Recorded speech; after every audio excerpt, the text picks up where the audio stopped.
Good morning all of you. હવે આપણો આજનો ટોપિક છે floating point representation. In computing, floating point describes a system for numerical representation. એક numerical representation માટે floating પોઈન્ટને describe કરવામાં આવે છે, જેમાં string of digits represents a rational number. It is divided into two part. Floating point representation છે એ બે પાર્ટમાં ડિવાઈડ થાય, તો કે સાઇન્ડ અને મેન્ટિસા. હવે આપણે એક રિપ્રેઝન્ટેશન જોઈએ રિયલ નંબરનું. તો અહીંયા 567.15. હવે એને આપણે રિયલ નંબરમાં રિપ્રેઝેન્ટ કરીએ સાયન્ટિફિક એના રિપ્રેઝન્ટેશનમાં, તો શું થશે? 5.6715 ઇન્ટુ 10^2. અને નેક્સ્ટ એક્ઝામ્પલ શું છે? તો કે 0.00125 ઇક્વલ, તો એનું રિપ્રેઝન્ટેશન શું થશે રિયલ નંબરમાં? તો કે 1.25 into 10^-3. Floating point representation also known as scientific representation. Floating point રિપ્રેઝન્ટેશનને સાયન્ટિફિક રિપ્રેઝન્ટેશન પણ કહેવામાં આવે છે. હવે ફ્લોટિંગ પોઈન્ટ રિપ્રેઝન્ટેશનનું ફોર્મેટ કયું રહેશે? તો એનું ફોર્મેટ આ રહેશે: plus or minus mantissa or significant. અહીંયા જે વેલ્યુ આવશે એને મેન્ટેસા પણ કહી શકીએ અથવા તો એને સિગ્નિફિકન્ટ પણ કહી શકીએ. Into base raise to exponent. એટલે આપણે અહીંયા જે આ નંબર હતો 567.15 એને આપણે ફ્લોટિંગ પોઈન્ટ રિપ્રેઝન્ટેશનમાં અથવા તો સાયન્ટિફિક રિપ્રેઝન્ટેશનમાં એને કન્વર્ટ કર્યું. તો અહીંયા એની જે સાઇન આવતી હોય એ પ્લસ ઓર માઇનસ, પછી આ થશે સિગ્નિફિકન્ટ, ઇન્ટુ આ થયું બેઝ 10 અને એક્સપોનન્ટ એનું થયું 2. હવે એવી રીતે એનો શોર્ટ હેન્ડ એક્સપ્રેશનમાં આપણે એમ પણ કહી શકીએ plus or minus m into B raise to e. હવે એનું એક એક્ઝામ્પલ અહીંયા બતાવ્યું છે 9 ઇન્ટુ 10^8. તો આમાં 9 છે શું કહેવાશે? મેન્ટેસા તરીકે ઓળખાશે અથવા તો સિગ્નિફિકન્ટ તરીકે. પછી 10 છે એ બેઝ તરીકે અને 10^8 જે 8 છે એ એક્સપોનન્ટ તરીકે. પછી નેક્સ્ટ છે IEEE સ્ટાન્ડર્ડ્સમાં આપણે કન્વર્ઝન જોવાનું છે. As per IEEE standard, floating point representation can be classified in 2. IEEE સ્ટાન્ડર્ડના કન્વર્ઝન પ્રમાણે ફ્લોટિંગ પોઈન્ટ રિપ્રેઝન્ટેશનને બે પાર્ટ્સમાં ડિવાઈડ કરવામાં આવે છે. એક છે સિંગલ પ્રિસિઝન ફોર્મેટ અને બીજું છે ડબલ પ્રિસિઝન ફોર્મેટ. પહેલાં આપણે સિંગલ પ્રિસિઝન ફોર્મેટ ચેક કરીએ. તો સિંગલ પ્રિસિઝન ફોર્મેટમાં 32 બીટ આપણને યુઝ કરવા મળે. એમાં એક બીટ છે એ સાઇન માટે યુઝ થશે, 8 બીટ છે એ એક્સપોનન્ટ, અને આને અત્યારે આપણે એક્સપોનન્ટને E' તરીકે ઓળખશું, અને 23 બીટને મેન્ટેસા માટે, એટલે કે એમ. E' શું કામ આવ્યું એ હું આગળ એક્સપ્લેન કરીશ. હવે એનું રિપ્રેઝન્ટેશન આપણે આ રીતે કરાવી શકીએ. S ફોર સાઇન, અહીંયા સાઇન આવશે, અહીંયા E' આવશે અને અહીંયા મેન્ટેસા પાર્ટ આવશે. તો મેન્ટેસા પાર્ટ કેટલું રહેશે? 0 to 22, એટલે કે 23 બીટનું. પછી 23 થી 30 એટલે કે 8 બીટ એક્સપોનન્ટનું E'નું, અને 1 બીટ રહેશે એ સાઇનનું. હવે ખાસ ઇમ્પોર્ટન્ટ વસ્તુ શું છે? તો કે if the number is positive sign will be 0. જો નંબર આપણે જે આવ્યો હોય એ પોઝિટિવ હોય તો અહીંયા સાઇનમાં આવશે 0, and if the number is negative sign will be 1. જો આપણને જે નંબર આપ્યો છે રિપ્રેઝન્ટેશન કરવા માટે એ નેગેટિવ હોય તો સાઇનમાં આપણે 1 મૂકવાનું થશે. એ આપણે એક્ઝામ્પલમાં હમણાં ચેક કરીએ.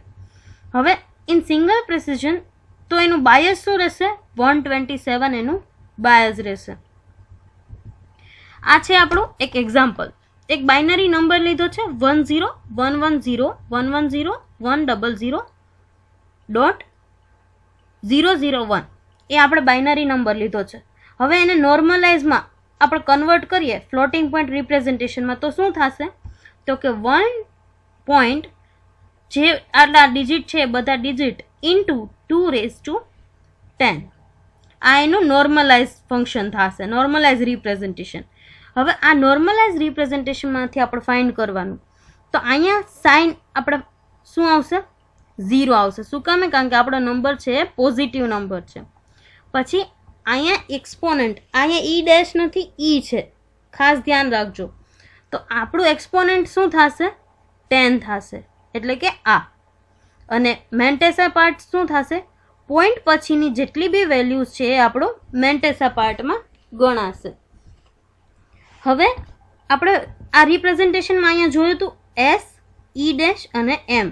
તો ઈ ડેશ ફાઇન્ડ કરવા માટે સિંગલ પ્રિસિઝન માટે આપણે આ રીતની ફોર્મ્યુલા યુઝ કરવાની થાય. ઈ ડેશ ઇક્વલ્સ ટુ ઈ એટલે એક્સપોનેન્ટ પ્લસ બાયસ. તો સિંગલ પ્રિસિઝનનું બાયસ શું છે? 127. આપણો એક્સપોનેન્ટ આ એક્ઝામ્પલમાં શું છે? 10. એટલે ઈ ડેશ શું થશે? 137 બેઝ ટુ 10. હવે એને બાઇનરીમાં કન્વર્ટ કરીએ એટલે આ રીતનો આન્સર આવે. તો ઈ ડેશ આપણો શું થશે? 10001001. આ 8 બીટમાં આપણને આન્સર આવ્યો આપણે જ્યારે બાઇનરીમાં કન્વર્ટ કર્યું ત્યારે. હવે આ આખો જે એક્ઝામ્પલ આપણે લીધો એને આપણે રિપ્રેઝેન્ટ કરવું હોય ફ્લોટિંગ પોઈન્ટમાં તો કઈ રીતે કરવાનું? ફર્સ્ટ આપણે સાઇન મૂકવાની. એટલે સાઇન આપણે શું છે? 0 છે, કારણ કે નંબર પોઝિટિવ છે. પછી ઈ ડેશ પાર્ટ, આપણને અહીંયા ઈ પાર્ટ મળતો હતો અને આપણે આ ફોર્મ્યુલાની હેલ્પથી ઈ ડેશ ફાઇન્ડ કરી શકીએ. તો ઈ ડેશમાં શું આવશે? એક્સપોનેન્ટમાં આપણો જે આ કન્વર્ઝન આવ્યું ઈ 100010001. પછી આવ્યું મેન્ટેસા પાર્ટ. મેન્ટેસા પાર્ટમાં આ કેટલા બીટ થયા?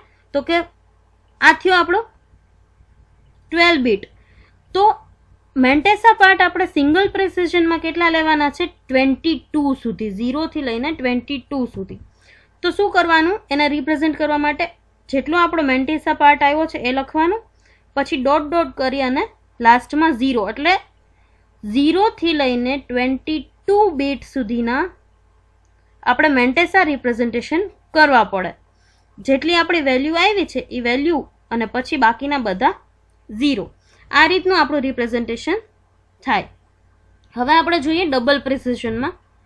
તો ડબલ પ્રિસિઝન ફોર્મેટમાં 64 બીટ આપણને મળે, જેમાં એક બીટ છે એ સાઇન માટે યુઝ થશે, 11 બીટ છે એક્સપોનેન્ટ એટલે કે ઈ ડેશ માટે, અને 52 બીટ છે મેન્ટેસા પાર્ટ માટે. તો આપણે આગલામાં જે રીતે રિપ્રેઝેન્ટ કર્યું હતું એ જ રીતે આમાં પણ આપણે રિપ્રેઝેન્ટ કરવાનું. તો એમાં સાઇન્સ ઈ ડેશ અને એમ. મેન્ટેસા પાર્ટ ક્યાંથી સ્ટાર્ટ થયો? 0 થી લઈને 51 સુધી. પછી ઈ ડેશ એટલે કે એક્સપોનેન્ટ પાર્ટ 52 થી 62 સુધી આપણો થયો, અને લાસ્ટ જે 63 એટલે કે 1 બીટ છે એ કોનું? સાઇનનું રિપ્રેઝન્ટેશન થયું. હવે જેવી રીતે સિંગલ પ્રિસિઝનમાં 127 બાયસ હતું એવી રીતે ડબલ પ્રિસિઝનનું બાયસ શું થશે? 1023. તો આપણે આ જે એક્ઝામ્પલ છે, આ નોર્મલાઇઝ નંબર છે એ જ આપણે અહીંયા કન્ટિન્યુ કરીએ. તો એનું ઈ ડેશ ફાઇન્ડ કરવા માટે શું કરવાનું? ઈ પ્લસ બાયસ એટલે કે 10 + 1023. તો આન્સર શું થશે? 1033 બેઝ 10. હવે આ 1033 બેઝ 10 ને આપણે બાઇનરીમાં કન્વર્ટ કરીએ તો આ રીતની આપણી વેલ્યુ આવશે. તો એ આપણને શું મળ્યું? ઈ ડેશ. હવે આપણે ખાલી રિપ્રેઝન્ટેશન કરવાનું છે. તો ડબલ પ્રિસિઝનમાં કઈ રીતે રિપ્રેઝેન્ટ કરવાનું? પહેલાં તો સાઇન પોઝિટિવ વેલ્યુ છે એટલે 0 જ રહેશે આમાં પણ. જો નેગેટિવ વેલ્યુ હોત તો અહીંયા સાઇન 1 થઈ જાત. પછી આપણને ઈ ડેશ જે મળ્યું એ ઈ ડેશ અહીંયા મૂકવાનું, અને પછી આ 11 બીટનું મળ્યું ડબલ પ્રિસિઝન છે એટલે, અને પછી મેન્ટેસા પાર્ટ. તો મેન્ટેસા પાર્ટમાં જેવી રીતે આપણે અહીંયા કર્યું કે જે વેલ્યુ આવી એટલી વેલ્યુ, બાકીના બધા 0, એવી જ રીતે અહીંયા પણ જેટલી વેલ્યુ આવી એ વેલ્યુ અને બાકીના બધા 0. બટ કેટલા બીટ્સના હોવા જોઈએ? તો કે 0 થી 51 બીટ સુધીના મેન્ટેસા પાર્ટ હોવા જોઈએ, એટલે બાકીના બધા 0 આવશે. આ થયું આપણું ડબલ પ્રિસિઝન અને સિંગલ પ્રિસિઝન. IEEE સ્ટેન્ડર્ડ્સ આપણે કન્વર્ઝન જોયું. That's it four today. Thank you.